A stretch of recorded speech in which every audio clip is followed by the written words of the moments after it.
Welcome to our channel. ఈరోజు అండి మనం చాలామంది కళ్ళద్దాలు లేకుండా చూడలేరండి బయట. సో, ఈ ప్రాబ్లమ్ చాలా మందిలో ఉంది. ఈ మధ్య కాలంలో చిన్నలు, పెద్దలు అందరిలో కనిపిస్తా ఉంది. ఈ ప్రాబ్లమ్‌కి చక్కటి సొల్యూషన్ ఉంది. మన ఫుడ్ హ్యాబిట్స్ మనం చేంజ్ చేసుకోవడం పాటు ఆయుర్వేదంలో ఒక మంచి ట్రీట్మెంట్ ఉంది. ఈ ట్రీట్మెంట్ చేయించుకుంటే ష్యూర్‌గా మీరైతే ఈ ప్రాబ్లమ్ నుంచి బయటపడతారని చెప్పేసి అంటున్నారు. ఎండీ ఆయుర్వేద డాక్టర్ సుధా చెల్లా గారు. సో, మేడం ద్వారానే అసలు ఆ ట్రీట్మెంట్ ఏంటి? మనం ఎలాంటి ఫుడ్ తీసుకోవాలి? ఈ విషయాలు తెలుసుకుందాం. నమస్తే మేడం. నమస్తే అండి.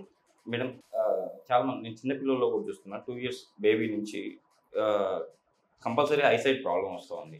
సో, ఈ ఐసైట్ ప్రాబ్లమ్ తగ్గించుకొని ఐ విజన్ ఇంక్రీజ్ చేసుకోవడానికి ఎలాంటి ఫుడ్ హ్యాబిట్స్ మనం చేసుకోవాలి? అసలు ఈ ప్రాబ్లమ్ ఎందుకు వస్తుంది? ఆయుర్వేదంలో ఎలాంటి ట్రీట్మెంట్లు ఉన్నాయి? నార్మల్‌గా ఈ మధ్య కాలంలో మన లైఫ్ స్టైల్ మారిపోయింది. మన ఆహారపు అలవాట్లు మారిపోయాయి. సో, ఎక్కువగా అందరూ గూడా హీట్ ప్రొడ్యూస్ చేసేవి ఎక్కువగా తింటున్నారు. లైక్ మనం వాడే అటువంటి చిప్స్ కావచ్చు, బయట పిల్లలు ఇష్టంగా తినేటువంటి బర్గర్సు, పిజ్జాస్ ఇవన్నీ కూడా గోధుమతో ఎక్కువ చేస్తూ ఉంటారు. అండ్ చాలామంది ఈ మధ్య కాలంలో చపాతీలు కావచ్చు, లేకపోతే పూరి అన్నీ కూడా మ్యాగీ ఇట్లాంటివన్నీ కూడా ఎక్కువగా వీట్‌తోనే చేస్తూ ఉన్నారు. And okay.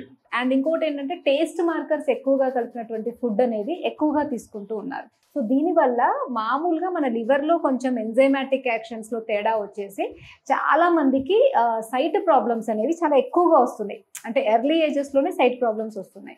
దాంట్లో మెయిన్‌గా మనం పిల్లలకి రాగానే చెప్పేది ఏంటి అంటే ఫస్ట్ వాళ్ళు వీట్ అనేది అంటే గోధుమతో చేసినవి, గోధుమకు సంబంధించినవన్నీ మైదా ఇవన్నీ కూడా ఆపేయమని చెప్తాం. ఓకే ఆ మేడం. తర్వాత నార్మల్‌గా ఎర్లీ మార్నింగ్ లెగవడము, తొందరగా పడుకోవడం. ఈ 2 చేసేసుకొని మనం చెప్పే అటువంటి ట్రీట్మెంట్స్‌ని ఫాలో అయినట్టయితే డెఫినిట్‌గా వాళ్ళు ఐ సైట్ తగ్గించుకోవచ్చు.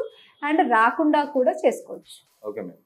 అంటే ఫుడ్ హ్యాబిట్స్ మీరు అంటే ఎలాంటి చేంజెస్ చేసుకోవాలంటారు ఫుడ్ హ్యాబిట్స్? నార్మల్‌గా ఈ మధ్య కాలంలో అందరూ కూడా ఇడ్లీ, దోస, వడ అంటే బాగా ఫర్మెంట్ అయిన ఫుడ్డే ఎక్కువగా టిఫిన్స్‌లలో తీసుకుంటున్నారు. అలా కాకుండా జొన్న రొట్టెలు లేకపోతే నార్మల్‌గా అప్పటికప్పుడు ఫ్రెష్‌గా అన్నం కర్రీయే వండి పెట్టడము అండ్ మరమరాలు, అటుకులు అట్లాంటివి ఎక్కువగా తీసుకోవడము. అంటే మొత్తానికి ఇట్లా పులిసినవి అండ్ గోధుమతో చేసినవి అవాయిడ్ చేసుకొని నార్మల్‌గా రాగి జావా లేకపోతే జొన్న జావా అట్లాంటివి కొంచెం మిల్క్‌తో కలిపివ్వచ్చు, మజ్జిగతో కలిపివ్వచ్చు.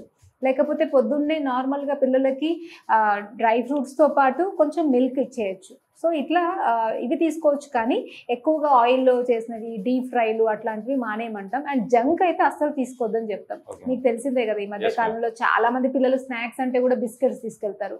లేదంటే ఏ చిప్సో అవి తీసుకెళ్తూ ఉంటారు. అండ్ బయట చేసినటువంటి బాగా చాట్ అండ్ ఇవన్నీ కూడా ఎక్కువగా తీసుకుంటూ ఉన్నారు. సో, ఇవన్నీ కూడా ఏం చేస్తాయంటే ఎక్కువ లోపట గ్యాస్ట్రిక్ ఎంజైమ్స్‌ని ఇరిటేట్ చేసి అసిడిటీస్ ఇట్లాంటివి ఎక్కువ చేయడం, లివర్ ఎంజైమ్స్‌ని డిస్టర్బ్ చేసి దాని ద్వారా మనకి ఐలో ఉన్నటువంటి లిక్విడ్స్‌లో కూడా చేంజ్ రావడం వల్ల సైట్ అనేది పిల్లలకి ఈ మధ్య కాలంలో తొందరగా వస్తుంది. కాబట్టి ఇవన్నీ మానేయమని చెప్తాం.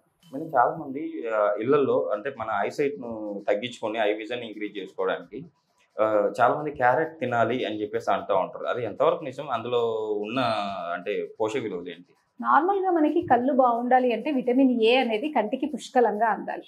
సో, విటమిన్ ఏ ఎక్కువగా ఉండే పదార్థాల్లో క్యారెట్ నార్మల్‌గా చాలా అంటే ఫస్ట్ ప్లేస్‌లోనే తీసుకోవచ్చు. అందుకే మనం యెస్. చాలా సార్లు మన వీడియోస్‌లో కూడా చెప్పాం. ఎక్కువగా క్యారెట్స్ తీసుకోండి, మునగాకుని కూరలాగా చేసి పెట్టండి, కరివేపాకు రెగ్యులర్‌గా ఒక 10 లీవ్స్ అన్నా కూడా యాజ్ ఇట్ ఈస్‌గానే తీసుకోండి. లేకపోతే దాన్ని మజ్జిగతో కలిపన్నా నూరేసి మజ్జిగలో కలిపన్నా ఇవ్వండి అని. అండ్ నెయ్యిలో ఎక్కువగా విటమిన్ ఏ, విటమిన్ ఇ ఇవన్నీ కూడా ఉంటాయి. సో, పిల్లలకి ఇలాంటివన్నీ కూడా వాళ్ళ రోజువారీ ఫుడ్‌లో పెడుతూ ఉంటే విటమిన్ ఏ అనేది వాళ్ళకి కరెక్ట్‌గా అందుతది కాబట్టి సైట్ అనేది రాకుండా ఉంటది. మేడం అసలు ఏ సిట్యుయేషన్‌లో మనం స్పెట్స్ వాడాల్సిందొస్తది? నార్మల్‌గా పిల్లలకి ఇప్పుడు వెనక కూర్చుంటారు నార్మల్‌గా. వాళ్ళకి బోర్డ్ అనేది కనపడదు.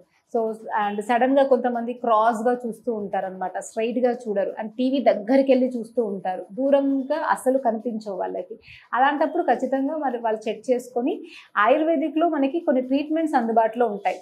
వాళ్ళకవి అలా కనిపించినప్పుడు వెంటనే మన దగ్గరకొస్తే వితిన్ ఒక 1 మంత్‌లోనే మనం మళ్ళీ నార్మల్ సైడ్‌కి వాళ్ళని తీసుకురావచ్చు. Okay ma'am. కన్వెన్షనల్ మెథడ్‌లో మీకు తెలిసిందే కదా! చిన్నప్పటి నుండి చూస్తూనే ఉన్నాం. సైట్ వచ్చిందనగానే అద్దాలు ఇస్తారు. తప్ప పర్మనెంట్ సొల్యూషన్ ఉండదు. అంటే ఒకసారి అద్దాలు వచ్చిన తర్వాత అద్దాలు తీసే ప్రసక్తి అయితే అక్కడ ఉండదు. కానీ ఆయుర్వేదిక్లో మనం అద్దాలను తీసేసి మళ్ళీ నార్మల్గా చేయడానికి చాలా వరకు స్కోప్ ఉంటుంది. అంటే ఇప్పుడు ఆయుర్వేదిక్లో మీరు చెప్పిన ట్రీట్మెంట్ ఇప్పుడు లైవ్లో చూపించగలుగుతారా? డెఫినెట్గా. నార్మల్గా ఏంటంటే మనకి కొన్ని మర్మా పాయింట్స్ ఉంటాయి కంటికి సంబంధించి. ఓకే. సో దాంట్లో మనం మయోపియా అంటే దూరంవి కనపడకపోవడం. సో చాలా మంది పిల్లలకి దూరంవి కనపడకపోవడమే ఉంటుంది. ఓకే. సో ఆ స్పెసిఫిక్ పాయింట్స్లో మనము ప్రిక్కింగ్ అంటే ఒక చిన్న నీడిల్ అనమాట, 26.5 నీడిల్ ఉంటుంది, చాలా చిన్న మైన్యూట్ నీడిల్ తోటి అక్కడ మనం చిన్నగా పంక్చర్ చేస్తామన్నమాట. Okay. దానివల్ల సర్క్యులేషన్ టువర్డ్స్ ఐకి ఐ మజిల్కి బాగా వెళ్తుంది కాబట్టి ఐ మజిల్స్ స్ట్రాంగ్ అవుతాయి అండ్ మళ్ళీ వాళ్ళకి నార్మల్గా చూడగలుగుతారు. అంటే Okay. ఓన్లీ ఒక్క సిట్టింగ్ కాకుండా ఒక 10 సిట్టింగ్స్ చేసుకుంటే వాళ్ళకి మంచి చేంజ్ అనేది కనిపిస్తుంది. దాదాపుగా ఒక 15 to 20 సిట్టింగ్స్ చేసుకుంటే 0.5 to 1 ఖచ్చితంగా తగ్గుతుంది. అది మనం చూస్తున్నాం. అంటే ఖచ్చితంగా మీన్స్ ఎంతో మంది పేషెంట్స్లో మనం రెగ్యులర్గా చేస్తూ ఉంటే అంతవరకు సైట్ అనేది మనం ఒక 20 సిట్టింగ్స్లో తగ్గించగలుగుతున్నాం. బట్ రాగానే వాళ్ళు ఒకవేళ ఈ ట్రీట్మెంట్ ఆప్ చేసుకుంటే మాత్రం ఖచ్చితంగా వాళ్ళకి సైట్ లేకుండా మనం చేయగలుగుతాం. Okay ma'am. ఇప్పుడైతే లైవ్లో అంటే నా మీద చేసి చూపించగలుగుతారా? డెఫినెట్గా అండి. మీకు కూర్చోండి. నార్మల్గా మనకి సైట్ ఉన్న వాళ్ళకి అంటే డిఫరెంట్ ప్రాబ్లమ్స్లో మనం డిఫరెంట్ సైట్స్ సెలెక్ట్ చేసుకుంటాము. నాకు But, యాక్చువల్లీ నాకు రైట్ సైడ్ అయితే కొంచెం అంటే 0.5 ఉందని నేను చెక్ చేసినప్పుడు అయితే నాకు చెప్పారు. సో దీనికి ఇప్పుడు మీరు ట్రీట్మెంట్ చేస్తున్నారా? ఓకే. ఇంతకుముందు మీకు చూస్తే ఏదో కనిపించలేదు అన్నారు కదా, Yes. చేశాక ఒకసారి చూడండి. ఓకే. ఓకే. సో సైట్కి మనం చేసే ప్లేసెస్ ఇది మధ్యలో అనమాట, స్తపని అంటాము. ఈ మర్మా ప్లేస్కి చేస్తాము. ఓకే. తర్వాత ఒకసారి సైడ్కి కళ్ళు మూసుకొని, సో ఇక్కడ 2 inches పైన, ఓకే.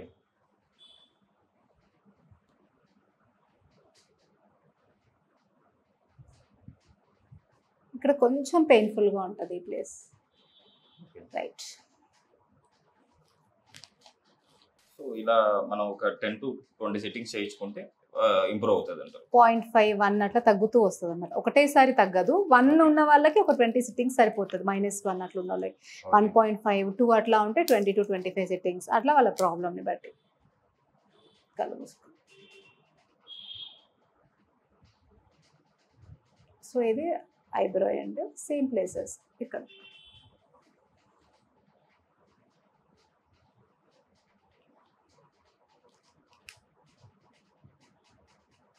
జస్ట్ ఈ ప్లేసెస్ చేసుకుంటే ఓకే. నార్మల్గా మనం ఈ ప్లేసెస్ చేసుకుంటాము. జస్ట్ చిన్న డ్రాప్ ఆఫ్ బ్లడ్ కొంచెం వస్తుంది మైన్యూట్గా, ఓకే. కానీ చాలా మంచి ఇంప్రూవ్మెంట్ ఉంటుంది. ఓకే. ఇప్పుడు చిన్నపిల్లలు కూడా ఉంటారు, చిన్నపిల్లలకు కూడా ఈ ట్రీట్మెంట్ చేయొచ్చా? నార్మల్గా ఏంటి అని అంటే మనకి ఇది తొందరగా రిజల్ట్ ఉంటుంది అనమాట. అండ్ మీరు చూసారు కదా, నీడిల్ Yes. కూడా చాలా మైన్యూట్ సైజ్, పెద్దగా ప్రాబ్లం అయ్యేంత సైజ్ కాదు. జస్ట్ So- మీరు నాకు చెప్పినప్పుడు ఇక్కడ నాకు పిచ్చినప్పుడు మాత్రం కొంచెం pain అదొక్కటే అనిపించింది. అంటే ఈ మిగతా ఒక్క అన్ని సైటే చోట్ల చిన్నగా పెయిన్ఫుల్ ఉంటుంది. Yes. ఇవి అయితే అసలు ఎక్కువ పెయిన్ ఉండదు. Okay. అంటే మనం ఇచ్చే ఇంటర్నల్ మెడిసిన్స్ తో పాటు దీన్ని అప్పుడప్పుడన్నా వీక్లీ వన్స్, వీక్లీ ట్వైస్ అన్న చేయిస్తూ ఉంటే పిల్లల్లో మనకి ఖచ్చితంగా మంచి చేంజ్ అనేది తొందరగా వస్తుంది. Okay. ఎందుకంటే టువర్డ్స్ సర్క్యులేషన్ పెరగడానికి మనకి ఈ ట్రీట్మెంట్ అనేది ఉన్న ట్రీట్మెంట్స్ అన్నిటిలో కూడా చాలా బెస్ట్గా మనం చెప్తామన్నమాట. రిజల్ట్ ఓరియంటెడ్గా ఉంటుంది. పిల్లలు కూడా ఒక 5-6 సిట్టింగ్స్ అయ్యాక వాళ్ళు కూడా హ్యాపీగా ఫీల్ అవుతారు. అంటే ఒక లైన్ చదవగలుగుతున్నాము, ఇప్పుడు బాగుంది, ఇంతకు ముందు కన్నా ఇప్పుడు బాగుంది అన్నది. అదే మనం మెడిసిన్స్ ఇస్తామనుకోండి, వాళ్ళు వేసుకుంటారు, పడేస్తారు, సరిగ్గా ఫాలో అప్ చేస్తారు, చెయ్యరు. బట్ ఇదేంటంటే రెగ్యులర్గా వాళ్ళు ఒక వారంలో ఒక 3 సార్లు 2 సార్లు వస్తూ పోతూ ఒక సెకండ్ ట్రీట్మెంట్ మీరు చూసారు కదా, మీకు ఎంత జస్ట్ ఒక ½ సెకండ్లో అయిపోతుంది. అది చేంజ్ చేసుకుని వెళ్ళిపోయారు అనుకోండి, వాళ్ళకి ఖచ్చితంగా మంచి ఇంప్రూవ్మెంట్ అనేది తొందరగా వస్తుంది. పెద్ద పెయిన్ఫుల్ ప్రొసీజర్ కూడా కాదు, మైన్యూట్గా చిన్న పెయిన్. అది పిల్లలకి ఫస్ట్ మనం చెప్తే అంత భయపడే అంత కూడా ఏమీ ఉండదు. ఓకే. అసలు మేడం మెయిన్గా ఈ ప్రాబ్లం అంటే సైట్ ప్రాబ్లం ఎందుకు వస్తుందంటారు? సైట్ మీకు ఇంతకుముందు చెప్పినట్టుగా టువర్డ్స్ ఐకి సరైనటువంటి రక్త ప్రసరణ లేకపోయినా, లేదా చాలా మందికి ముక్కులో ప్రాబ్లమ్స్ వల్ల, అంటే చాలా మందికి ఈ మధ్య కాలంలో నోస్ బ్లాక్స్ ఉండడము, ఎడినాయిడ్స్ గొంతులో ప్రాబ్లమ్స్, ఈ oral cavity problems and nose problems కూడా ఐలో చాలా మందికి ప్రాబ్లమ్స్ రావడానికి రీజన్ అవుతాయి. ఎందుకంటే టువర్డ్స్ సర్క్యులేషన్ వెళ్ళడంలో అవి హ్యాంపర్ చేస్తూ ఉంటాయి. ఓకే. కాబట్టి చాలా మందికి ఇప్పుడు ఉన్న లైఫ్ స్టైల్ వల్ల, ఫుడ్ స్టైల్ వల్ల వాళ్ళకి ముక్కు గొంతు ప్రాబ్లమ్స్ కూడా మనం రెగ్యులర్ రెగ్యులర్గా చూస్తాం. అందుకే సైట్ ఉన్న వాళ్ళకి ఫస్ట్ కన్నుకే చెయ్యం. మన దగ్గరకు వచ్చినప్పుడు ఒకవేళ వాళ్ళకి గొంతుకు సంబంధించిన ప్రాబ్లమ్స్, ముక్కుకు సంబంధించిన ప్రాబ్లమ్స్ ఉంటే ఫస్ట్ వాటికి ట్రీట్మెంట్ చేసుకొని ఆ తర్వాత ఆలోపే వాళ్ళకి చాలా వరకు సైట్లో కూడా ఇంప్రూవ్మెంట్ వస్తూ ఉంటుంది. ఇవి తగ్గుతున్న కొద్దీ చాలా మందిలో కన్ను కూడా మంచిగా అవుతూ ఉంటుంది. చాలా మంది కెరాటోకోనస్ వాళ్ళకి అంటే ఒక రకమైన కార్నియా ప్రాబ్లంలో డస్ట్ ఎలర్జీ ఎక్కువ ఉంటుంది వాళ్ళకి. ఆ డస్ట్ ఎలర్జీకి ట్రీట్మెంట్ చేస్తే ఆ కన్నుకు సంబంధించిన ప్రాబ్లం తగ్గిపోతుంది. చాలా మంది మయోపియా పిల్లల్లో కూడా కాన్స్టిపేషన్ ప్రాబ్లము, లేకపోతే tonsillitis problem, adenoids problem and ముక్కుల్లో లోపల ఉన్నటువంటి ఇన్ఫీరియర్ టర్బినేట్స్ అవి ఇన్ఫ్లేమ్ అవ్వడము, వాటి వల్ల వాళ్ళకి ఐ ప్రాబ్లమ్స్ వస్తూ ఉంటాయి. కొంతమందికి వామ్స్ వల్ల వస్తూ ఉంటాయి. కొంతమందికి మైగ్రేన్ హెడేక్స్ వల్ల కూడా నార్మల్గా మనకి ఐసైట్లో ప్రాబ్లమ్స్ అనేవి చేంజెస్ అనేవి వస్తూ ఉంటాయి. సో అండర్లైన్గా వాళ్ళకి ఉన్నటువంటి ఈ ప్రాబ్లమ్స్ మనం తగ్గిస్తూ వాళ్ళ డైజెషన్ని మంచిగా సెట్ చేస్తూ ఐ ప్రాబ్లం అనేది మనం తగ్గిస్తాం. అంటే కన్ను ప్రాబ్లం అనగానే ఓన్లీ కంటి మజిల్సే అని ఆలోచించకుండా వాళ్ళ డైజెషన్ ఎట్లా ఉంది, డైజెషన్ వల్లనే వాళ్ళకి ఏమైనా న్యూట్రిషనల్ ప్రాబ్లమ్స్ వస్తున్నాయా, మజిల్ వీక్నెస్ వస్తున్నాయా, లేదా ఎంత మంచిగా తిన్న పిల్లల్లో వామ్స్ ఉంటాయి చాలా మందిలో. ఆ వామ్స్ ఉన్న పిల్లల్లో కూడా సరైనటువంటి నరిష్మెంట్ కంటికి అందదు. మీరు ఎన్ని క్యారెట్లు ఇవ్వండి, ఎంత నెయ్యి పెట్టండి, లోపల పురుగులు ఉన్నాయనుకోండి, కంటికి సరైనటువంటి నరిష్మెంట్ అందదు. అండ్ చాలా మంది పిల్లల్లో కామన్ గా చూసేది కాన్స్టిపేషన్. సో కాన్స్టిపేషన్ రెగ్యులర్ గా చాలా సివియర్ అవుతున్న కొద్దీ వాళ్ళకి ఈ నరిష్మెంట్ లోపాలు ఉండడం వల్ల కన్ను ప్రాబ్లమ్స్ వస్తాయి. సో అలా మనం ఈ అండర్లైన్ ప్రాబ్లమ్స్ ట్రీట్ చేస్తూ కన్ను ప్రాబ్లమ్ ని ఖచ్చితంగా మనం తగ్గించగలుగుతాం పిల్లల్లో. నిజంగా మ్యామ్, ఈ రోజు మన ప్రేక్షకులు అంటే ఐసైట్ ప్రాబ్లం ఎందుకు వస్తుంది, దీనికి ఆయుర్వేదంలో ఎలాంటి మర్మ పాయింట్స్ లో ఎలాంటి ట్రీట్మెంట్లు ఉన్నాయి అండ్ ఎలాంటి ఫుడ్ తీసుకోవాలి చాలా చక్కగా వివరించారు. సో మన ప్రేక్షకులు కూడా దీన్ని గమనించి కంపల్సరీ వాళ్ళు ఈ ట్రీట్మెంట్ చేయించుకుంటుంది ఆశిద్దాం. కంపల్సరీ వాళ్ళ ఉన్న ప్రాబ్లమ్స్ అన్ని బయటపడతారని ఆశిద్దాం మేడం.